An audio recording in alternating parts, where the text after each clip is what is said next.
Il est 22 heures et nous sommes le lundi 2 juin 2025. Mesdames et messieurs, bonsoir et bienvenue sur Télé Djibouti pour suivre cette édition. Voici les titres de l'actualité qui vous seront développés.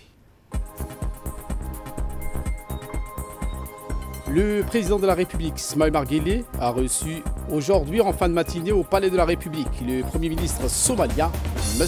Hamza Abdi Barre.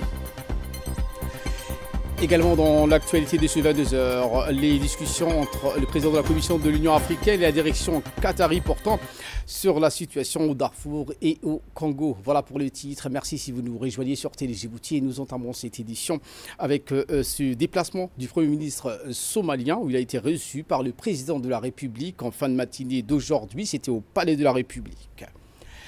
Hamza Abdi Barre en déplacement de travail à Djibouti où il a entamé dimanche une visite de 72 heures placée sous le signe du renforcement des relations d'échange et de solidarité entre les deux pays et les deux peuples.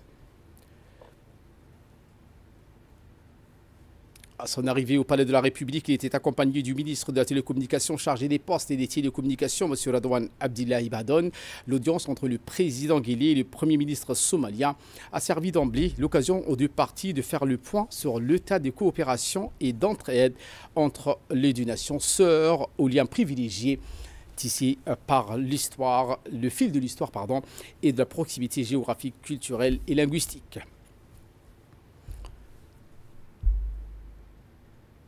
Et voilà qui nous ramène de parler l'autre information phare de ce 22 heures. Il s'agit du débat politique général et à l'adoption d'un projet de loi en procédure d'urgence. C'était à l'Assemblée nationale, conformément à l'article 60 de la Constitution, une journée parlementaire temps fort de la vie démocratique consacrée au débat sur la déclaration de la politique générale présentée comme à l'accoutumée par le Premier ministre Abdelkader Kamel Mahamad. Cette séance solennelle a vu la participation de l'ensemble des parlementaires et les membres du gouvernement.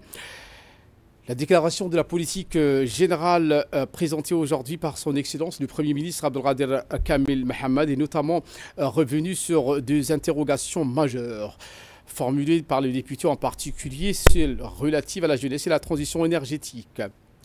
Une journée qui a été ouverte avec une réunion des conférences des présidents conformément aux dispositions de l'article 12 et 21 du règlement intérieur de l'Assemblée nationale. Le président de la République, le président de l'Assemblée nationale, M. Dileita Mohamed Dileita, et le gouvernement était représenté par le Premier ministre Abdelkader Kamel Mahamad. On prépare également aux travaux du côté des parlementaires, notamment cette intervention juste après de la première vice-présidente des présidents de commission permanente ainsi que le rapporteur général du budget.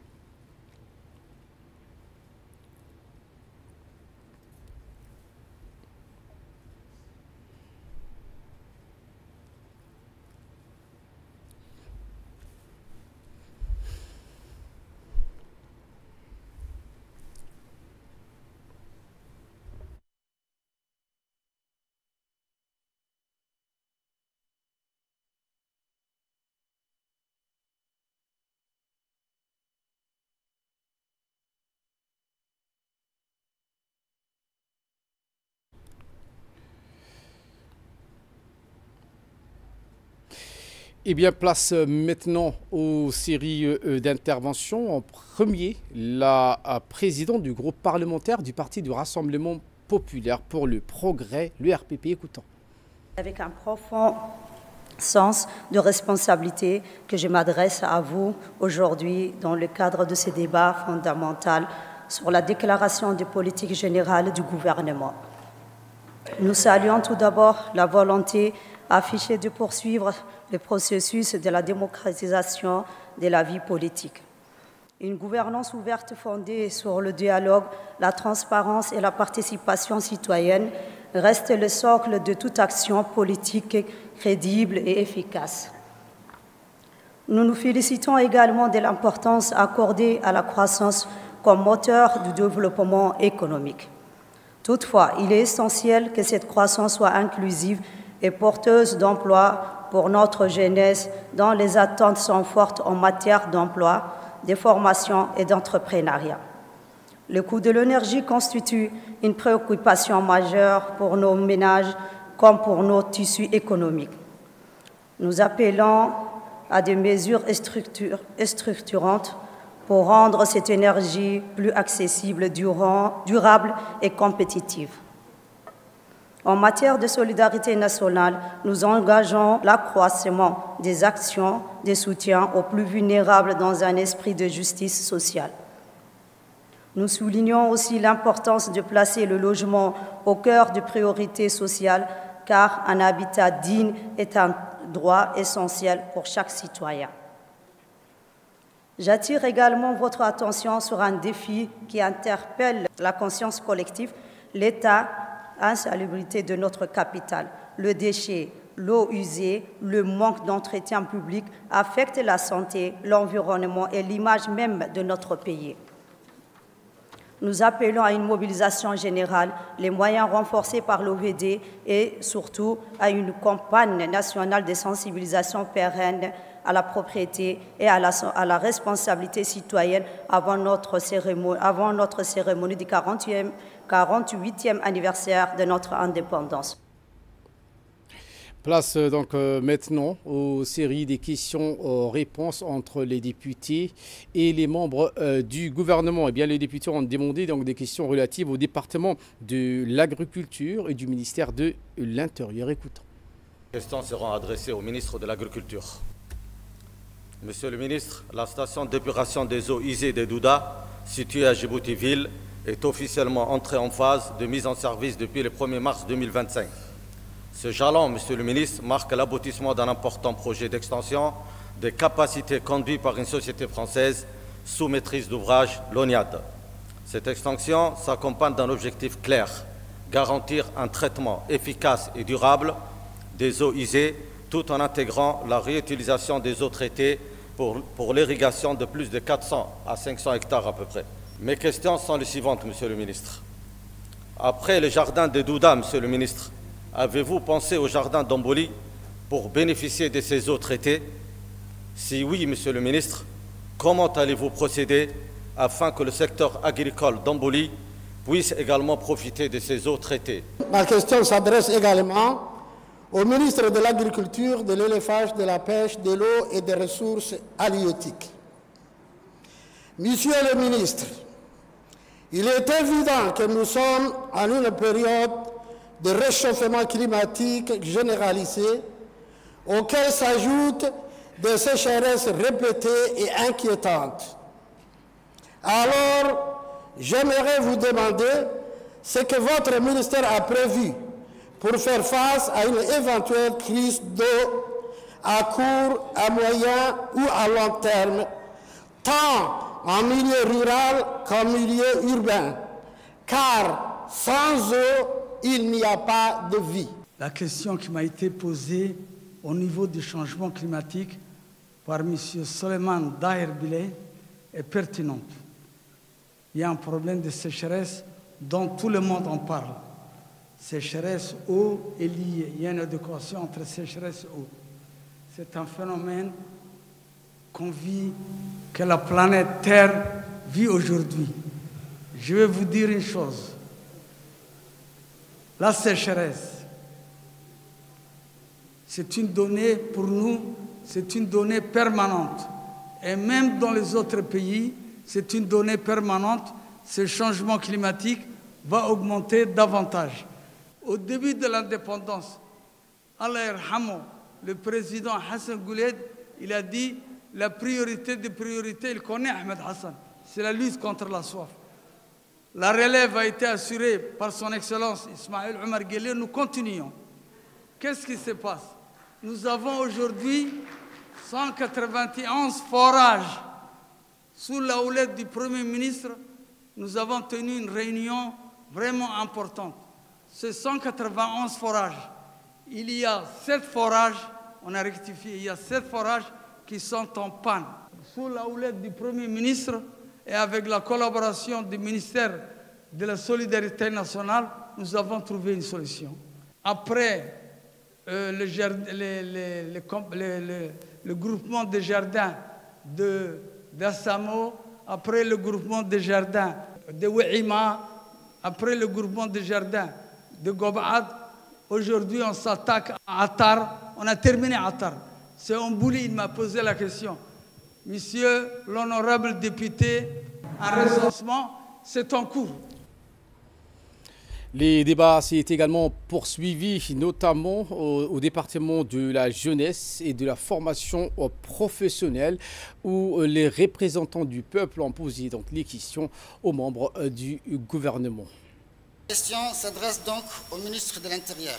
Monsieur le ministre, devant cette situation alarmante, quelles solutions pérennes et durables préconisez-vous afin de résorber cette masse outrageusement élevée de demandes non traitées et même fin à cette situation de blocage systématique en vue de permettre à ces milliers de nos concitoyens d'accéder légitimement à ces droits primaires les plus élémentaires qui est l'obtention de la carte nationale d'identité.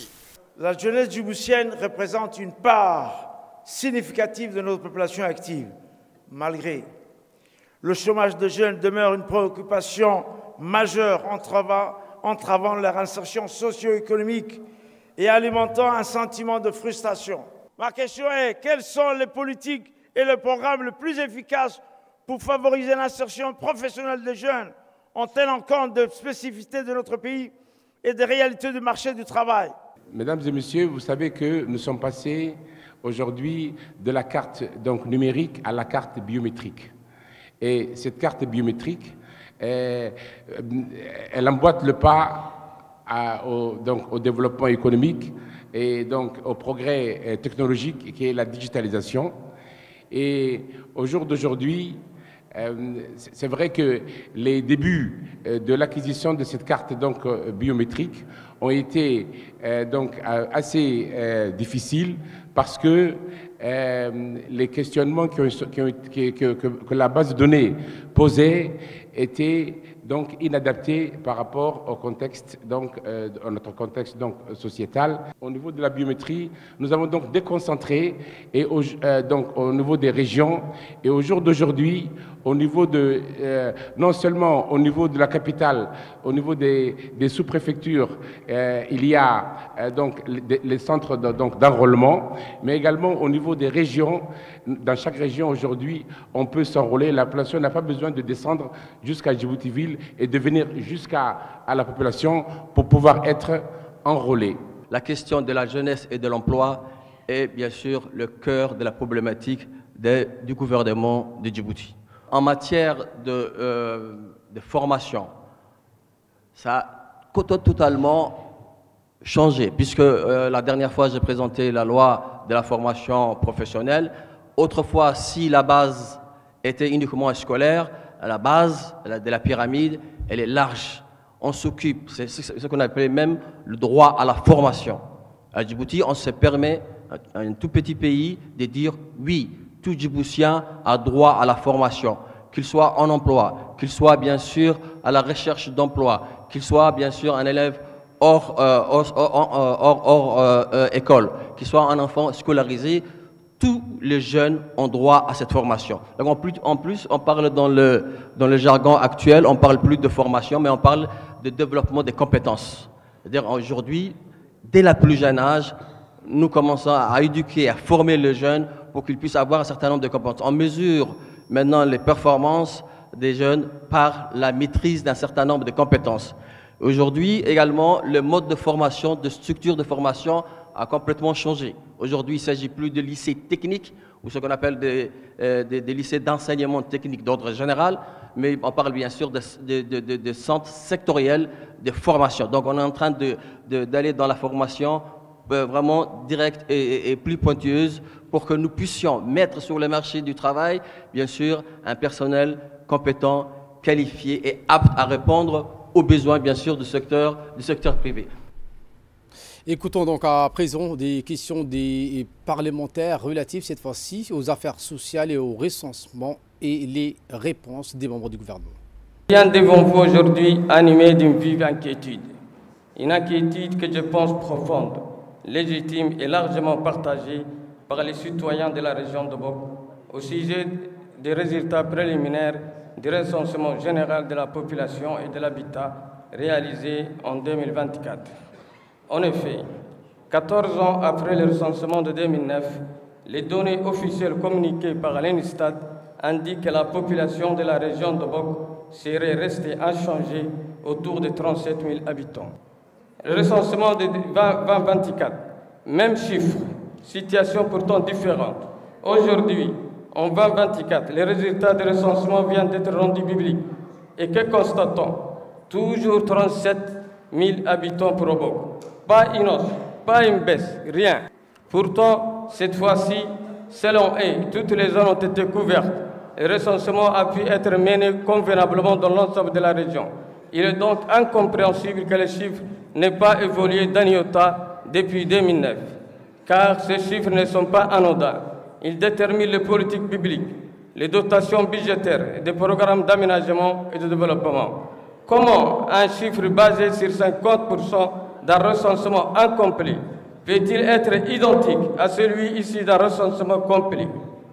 Cette absence totale de croissance démographique ne correspond à aucune réalité connue dans notre pays, où la population globale a connu une progression continue. Elle ignore les naissances, les migrations internes, les évolutions économiques, l'urbanisation lente mais réelle de certaines localités de Bok. Conséquences et demandes solennelles. Monsieur le Premier ministre, Mesdames et Messieurs les membres du gouvernement, les conséquences de ces chiffres figés sont graves.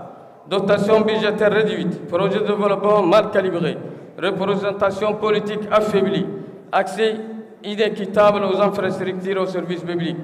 Je vous demande solennellement qu'un audit indépendant et transparent de recensement soit mené dans la région de Bok, qu'un complément de recensement soit envisagé si des irrégularités sont confirmées, qu'un rapport détaillé soit présenté devant cette Assemblée pour expliquer les écarts entre les données de 2009 et de 2024. Et je vais vous faire très rapidement un petit brief par rapport à la manière dont ça a été organisé. On n'est pas venu, comme ça a été le cas en 2009, à commencer un recensement général sans avoir fait tous les travaux préalables. Numéro 1, il y a eu une cartographie pilote réalisée, 1 an avant le recensement général. Il y a eu une cartographie générale qui a été réalisée, 7 mois avant le recensement général. Et il y a eu un recensement pilote qui a été réalisé, 4 mois avant le recensement général. 4 étapes. Et tous ces processus confirment l'un sur l'autre. Il y a une marge de manœuvre dans n'importe quelle opération. Cette marge d'erreur, elle ne dépasse pas 5%.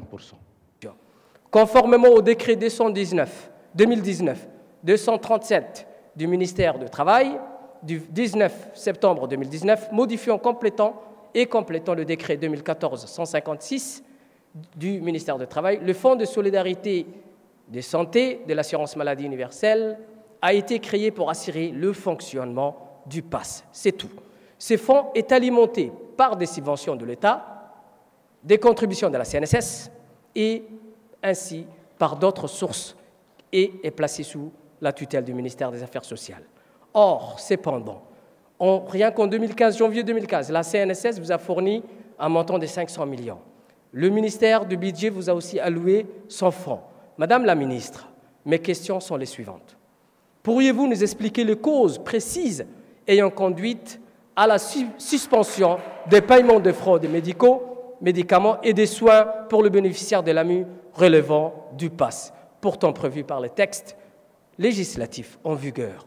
Il y a des gens qui meurent. Ces gens vulnérables n'ont même pas d'argent pour acheter des médicaments. Quelles mesures urgentes et concrètes votre ministère compte-t-il mettre en œuvre pour rétablir rapidement la prise en charge médicale de ces populations vulnérables selon le texte de l'AMU?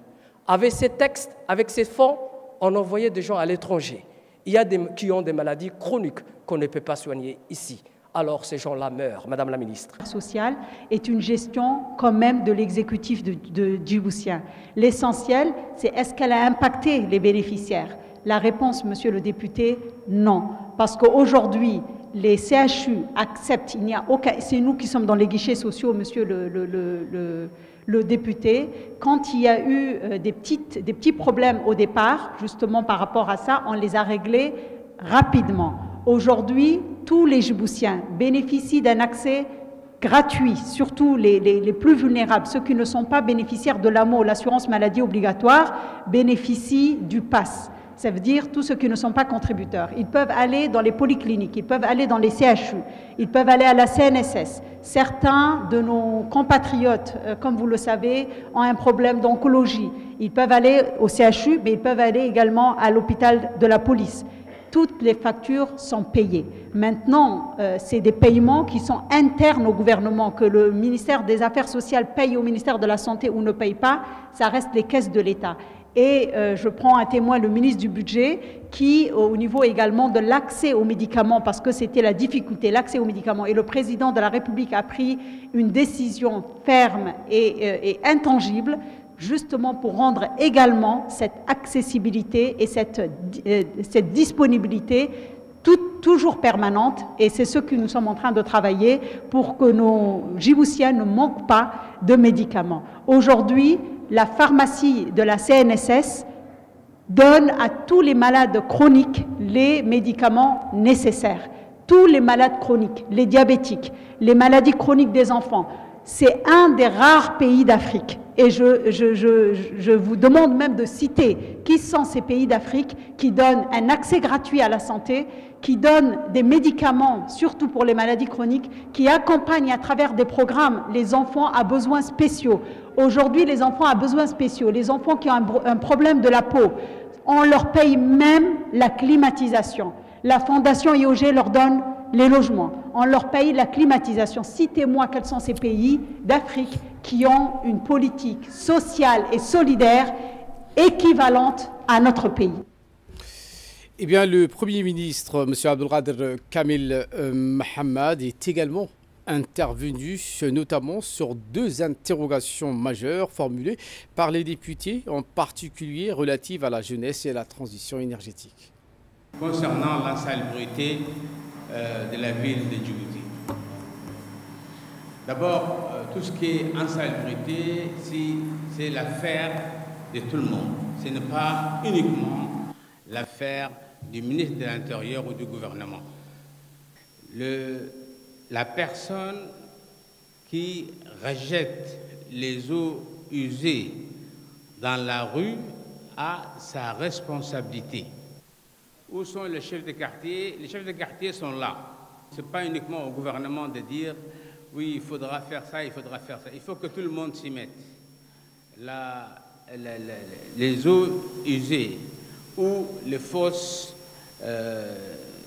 qui débordent dans la rue, c'est l'affaire d'abord du logement à qui appartient la fosse septique. C'est sa responsabilité.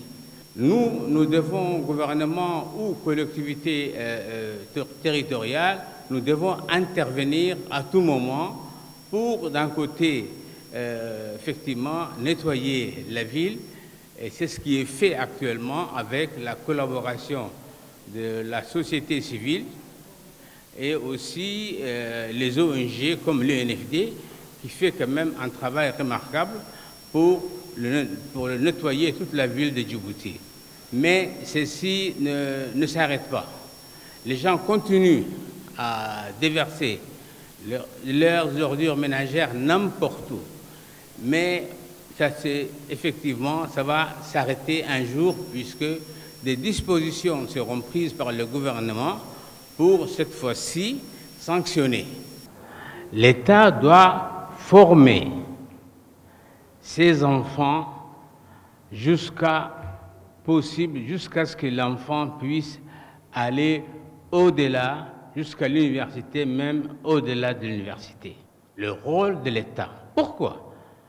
Parce qu'un enfant qui est bien formé peut s'insérer facilement dans l'emploi ou créer sa propre entreprise. Le plus grand succès du chef de l'État, c'est la création de l'université de Djibouti. Ce n'est pas les ports. c'est l'université, c'est la connaissance. La connaissance, vous avez la connaissance, vous pouvez accéder à n'importe quel emploi. Non seulement il ne s'est pas arrêté à l'université, il a créé l'école d'ingénieurs. Dans quelle langue? Dans la langue de Shakespeare. Il faut, pour entrer à l'école d'ingénieurs, c'est en anglais qu'il faut. Ils parlent les enfants. Pourquoi l'anglais? Parce que pour que l'enfant puisse s'épanouir et s'insérer dans n'importe quel emploi et dans n'importe quel pays. Non seulement cela, on a repris des enfants de l'école primaire pour créer l'école d'excellence. Vous vous rendez compte ce que c'est que l'école d'excellence?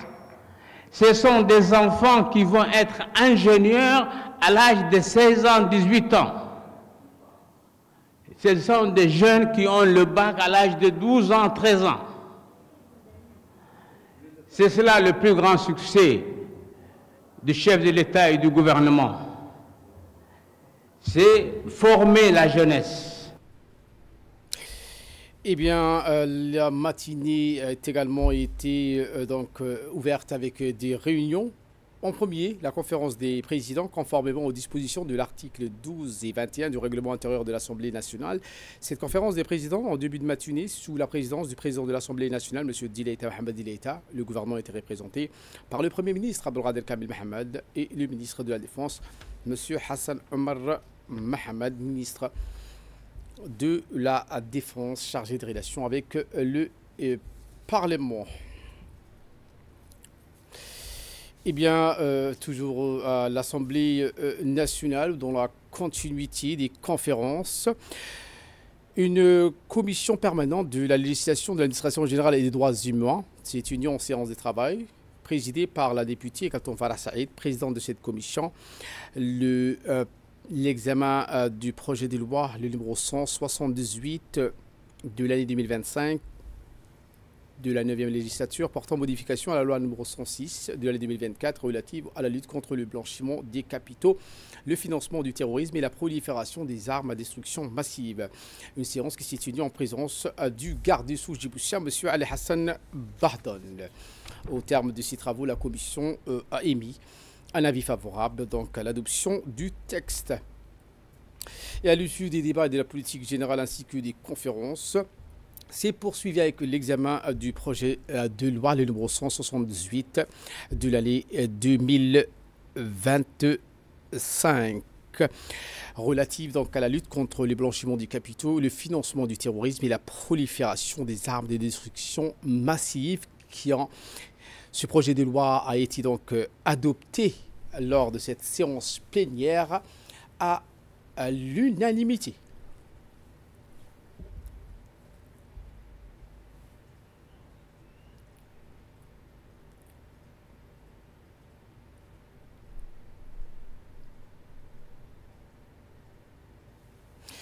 Et donc, peu après l'examen de ce projet de loi qui a été donc adopté, un projet de loi qui est relatif à contre le blanchiment des capitaux, le financement du terrorisme et la prolifération des armes de destruction massive, le président de l'Assemblée nationale, M. Dileïta Mohamed Dileïta, s'est exprimé en ces termes.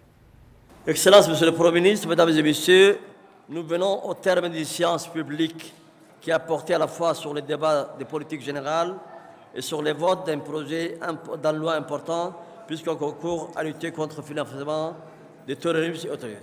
Comme je l'évoquais plus tôt, l'imminence de la fête de la Eid al-Adha m'offre l'occasion de vous souhaiter à toutes et à tous un moment particulier de pure piété et d'allégresse.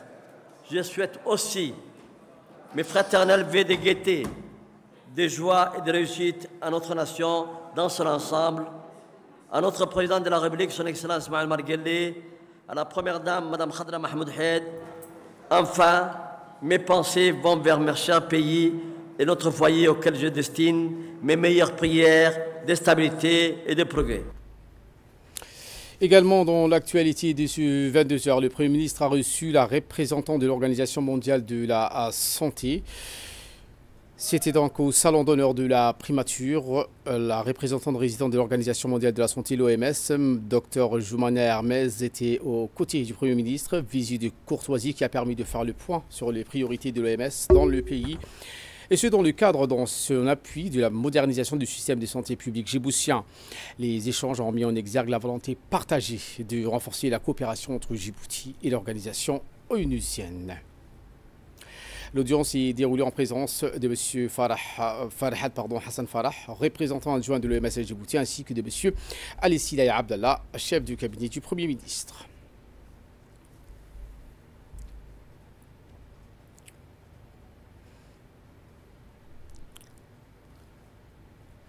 Parmi les sujets abordés figurent notamment le renforcement des infrastructures sanitaires, l'amélioration des établissements médicaux ainsi que la formation et le perfectionnement des professionnels de santé. L'actualité de ce 22h, c'est aussi ce 49e grand colloque sur le Hajj en Arabie Saoudite où participe le ministre des Affaires musulmanes et des biens waqf, M. Moumen Hassan Barre. Explication. Grand rendez-vous annuel réunit des hautes personnalités religieuses et scientifiques et gouvernementales afin de réfléchir aux enjeux contemporains liés à l'organisation du pèlerinage, notamment à travers le prisme du concept de capacité en droit musulman. Cette notion centrale dans la jurisprudence islamique du Hajj est examinée à la lumière des transformations actuelles afin de mieux faciliter l'application pour les pèlerins. Parmi les temps forts du colloque figure une séance ministérielle intitulée « Faciliter les rituels du Hajj et autonomiser les pèlerins conformément à la vision du royaume », à laquelle participent plusieurs hauts responsables saoudiens. Le programme comprend également des sessions scientifiques, une réunion avec les responsables des bureaux des affaires du Hajj, ainsi qu'un espace de dialogue et d'échange d'expertise entre les différentes délégations présente. Par sa participation, M. Moumen Hassan Barre réaffirme l'engagement de Djibouti à renforcer la coopération avec le Royaume d'Arabie Saoudite dans le domaine de l'encadrement du Hajj et à améliorer les conditions d'accompagnement spirituel et logistique des pèlerins djiboutiens. Écoutons à présent l'intervention du ministre des Affaires musulmanes, M. Moumen Hassan Barre.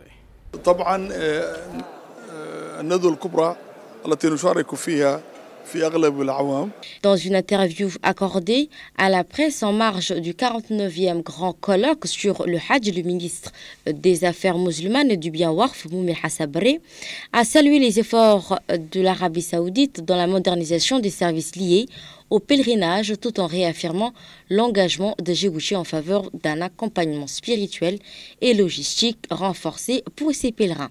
Ce colloque est un espace de réflexion collective sur l'avenir du Hajj.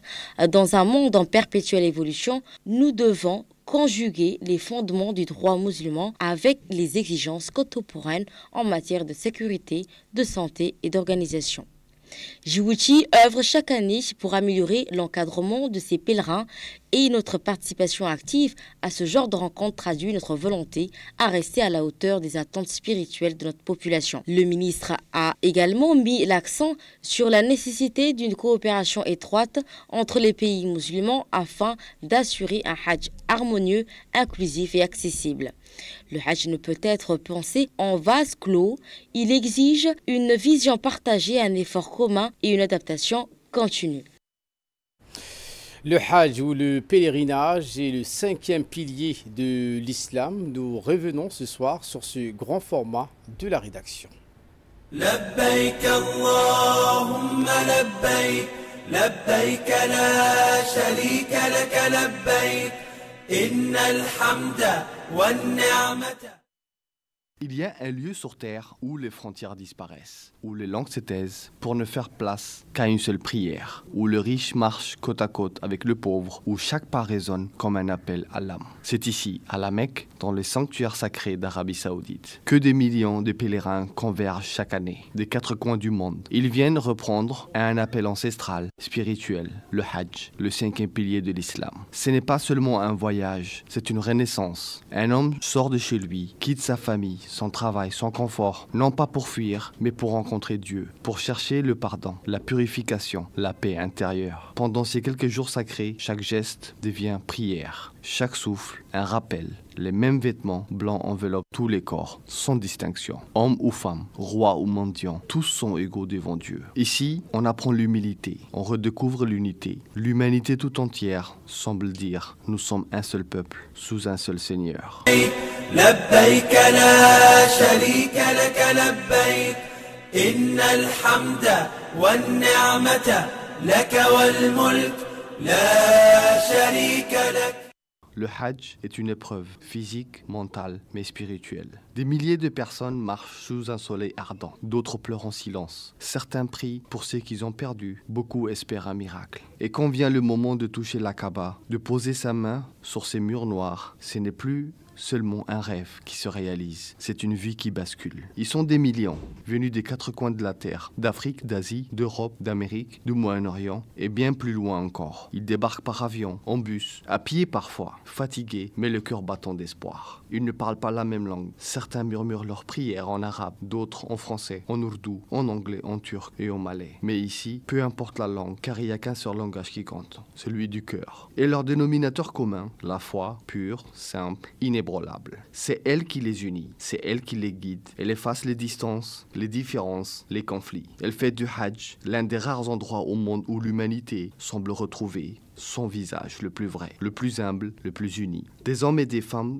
de toute origine, de toutes conditions, se tiennent debout ensemble sous le même ciel, appelés par le même Dieu. Leurs voix se mêlent, leurs pas s'accordent, leur âme vibre à l'unisson. اللهم لبيك لبيك لا شريك لك لبيك لبيك إن الحمد والنعمة لك والملك لا شريك لك لبيك اللهم لبيك لبيك لا شريك لك لبيك إن الحمد والنعمة لك والملك لا شريك.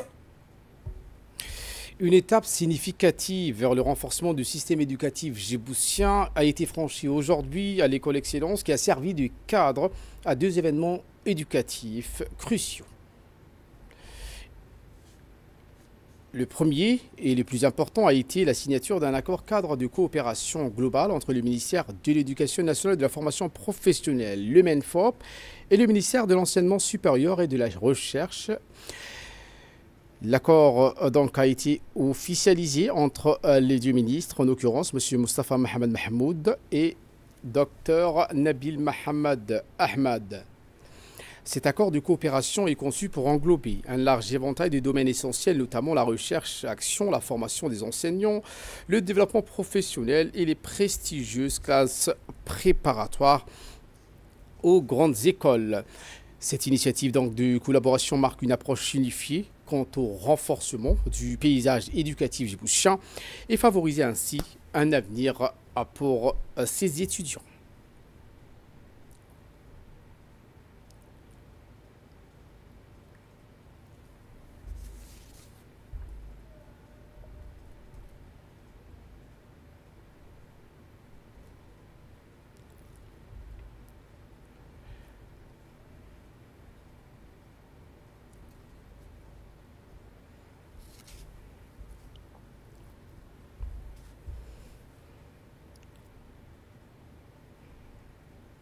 Le ministre de l'Enseignement supérieur et de la Recherche, Dr Nabil Mohamed Ahmad, s'est exprimé en premier. Voici ses propos.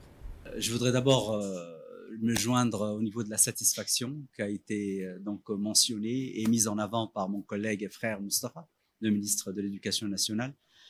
Je vais dire les mêmes choses, mais sous peut-être un autre angle. Je dirais que le ministère de l'Éducation nationale et celui de l'Enseignement supérieur, c'est un couple. Et si ce couple marche, les enfants qui sont issus de ce couple réussissent.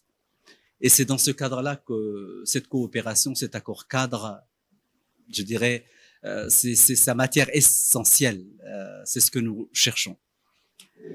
L'autre élément important, c'est que les deux institutions, les deux ministères sont tellement liés. Si, monsieur le ministre, vous me donnez des bons étudiants, je vous donne des bons enseignants. Et réciproquement. Et le pays avance à plusieurs titres. Le troisième élément, en fait, également le plus important dans notre pays, c'est que, on ne va pas se mentir, on est un pays qui a des grandes ambitions. Et on ne peut assurer cette ambition que si on a le capital humain qui suit cette ambition.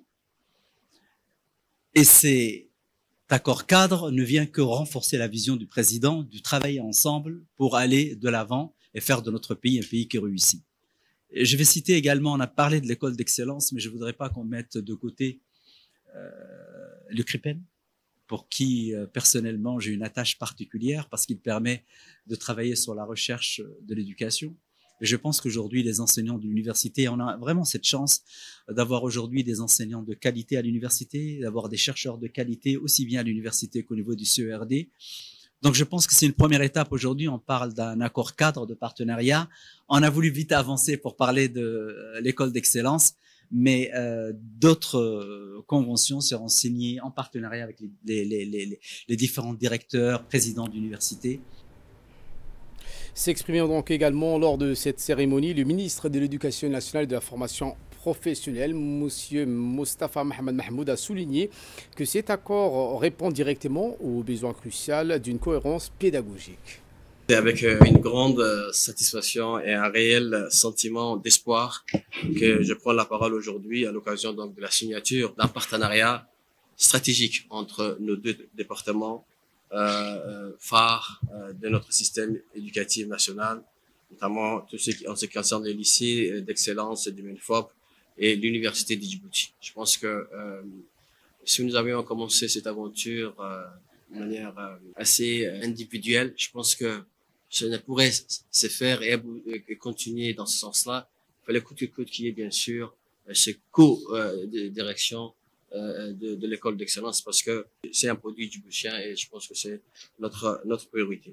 Donc ce partenariat était essentiel et très important pour que nous la signions aujourd'hui ce matin, un partenariat qui marque une étape significative dans l'effort que nous menons tous les jours pour aboutir à la continuité et l'excellence dans le parcours académique de nos meilleurs élèves, tout en renforçant l'ancrage local de nos formations d'élite. Les lycées d'excellence, Monsieur le ministre, Monsieur le président de l'université, est un véritable vivier des talents. Mais pour continuer et encore aller de l'avant, nous avons besoin de l'université de Djibouti, nous avons besoin bien sûr de l'enseignement supérieur. Et c'est une réponse bien sûr directe et ambitieuse aux défis de l'orientation et de la cohérence pédagogique et de la réussite universitaire. Donc une coopération vraiment, Monsieur le ministre, fondée sur l'excellence et la complémentarité. Voilà, l'objet premier de cet accord cadre est ceci. Et enfin, en œuvrant ensemble, Monsieur le ministre, avec rigueur, avec exigence, mais aussi avec humanisme et engagement, nous écrivons ensemble aujourd'hui une nouvelle page de l'histoire de l'éducation nationale de Djibouti. À l'horizon de la Journée mondiale de l'environnement, le ministère de l'Environnement et l'agence Sovereign Carbon soutiennent les initiatives de l'UNFD pour la gestion durable et l'autonomisation des femmes djiboutiennes. Les détails dans ce reportage. Dans le cadre de cette collaboration, un soutien matériel important a été apporté aux actions menées par l'UNFD, comprenant la fourniture de brouettes, de pelles, râteaux, gants, masques, gilets et poubelles. Ces équipements permettront de renforcer les capacités logistiques des femmes engagées dans la gestion des déchets tout en leur offrant de meilleures conditions de travail. Cette initiative s'inscrit dans une vision partagée visant à renforcer la participation active des femmes dans la lutte contre les changements climatiques, notamment à travers la valorisation de leur rôle dans la gestion durable des ressources et des écosystèmes urbains. Je voudrais remercier le ministre d'avoir pensé à nos actions de propreté de la ville de Djibouti, puisque ces derniers temps, l'UNFD, en partenariat avec les différentes communes, nous avons mené des grands travaux de nettoyage pour embellir notre capitale, donner cet appui à la commune de Balbala, puisque la commune de Braos a été dotée de ce matériel-là. Il ne restait que la commune de Balbala. Et je pense qu'aujourd'hui, on pourra transmettre tout ce matériel-là à la commune de Balbala pour que cette commune aussi puisse travailler comme il faut pour pouvoir embellir leur commune. Nous sommes vraiment contents de voir que ces projets avancent. Nous sommes dans la réalisation concrète. Nous allons pouvoir, tout ce matériel va pouvoir servir à aider ces femmes et à travailler dans la gestion des déchets et pour la propreté et la gestion durable des déchets dans ces communes-là. Le ministre de l'Environnement et du Développement durable, M. Abdelkader Moussa Helem, s'est exprimé en ces termes. Sovereign Carbon Agency a apporté notre appui à l'UNFD, aux actions de l'UNFD pour bien sûr les communautés, pour travailler surtout dans la gestion de déchets ménagères et des déchets solides, pour que nous puissions mettre à disposition des femmes qui travaillent dans la gestion des déchets et des quartiers. Donc l'INFD, nous savons les actions qui sont menées par l'INFD, nous saluons cette action, nous saluons la secrétaire générale qui nous a honorés de sa présence et qui a apporté aussi son soutien pour ces projets-là. L'hôpital régional de Tadjoura développe son service d'ophtalmologie. C'est le dossier de ce 22h dans ce grand format.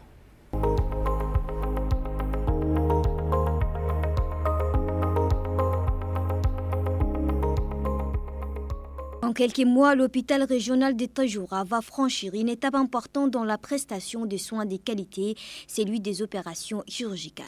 Ces opérations visent à restaurer ou améliorer la vision, à traiter les maladies oculaires et à corriger le défaut esthétique ou fonctionnel de la région oculaire. Ainsi, entamée en avril 2025, la deuxième phase de la campagne a vu l'intensification des efforts. Plus de 500 interventions chirurgicales supplémentaires ont été réalisées avec succès. Après une sélection rigoureuse des patients dans leur localité d'origine par des équipes mobiles de dépistage, cette approche proactive et inclusive a consolidé la mission de première de l'hôpital. Cette approche proactive et inclusive a consolidé la première mission de l'hôpital. Soigner au plus près avec humanité et efficacité. La réussite de cette campagne tient à l'alchimie remarquable entre volontarisme politique et engagement technique et mobilisation communautaire. La Fondation GX, à travers son équipe médicale dévouée, a incarné le valeur de compassion et d'excellence.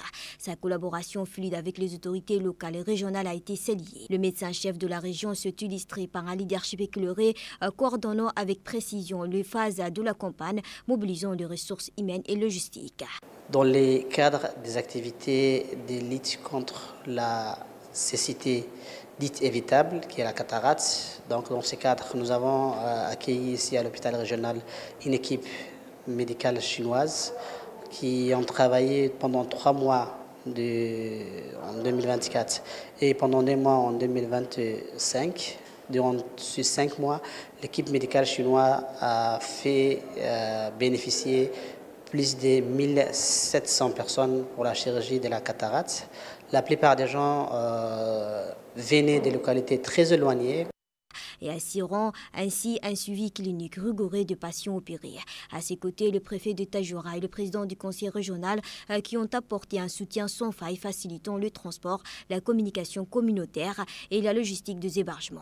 Leur présence constante sur le terrain est le reflet d'un engagement institutionnel fort au service des populations. Une vision nationale ambitieuse. Cette opération chirurgicale s'inscrit dans la droite ligne de la politique nationale de santé portée par son Excellence, le président de la République et pilotée par le ministère de la Santé. Elle reflète une vision stratégique et humaniste, celle d'un système de santé proche des citoyens, sans discrimination géographique et centré sur des soins de qualité pour tous. Le ministère de la Santé, à travers ses projets, confirme son engagement à renforcer les structures décentralisées, à valoriser les ressources médicales régionales et à lutter contre les inégalités d'accès aux soins spécialisés.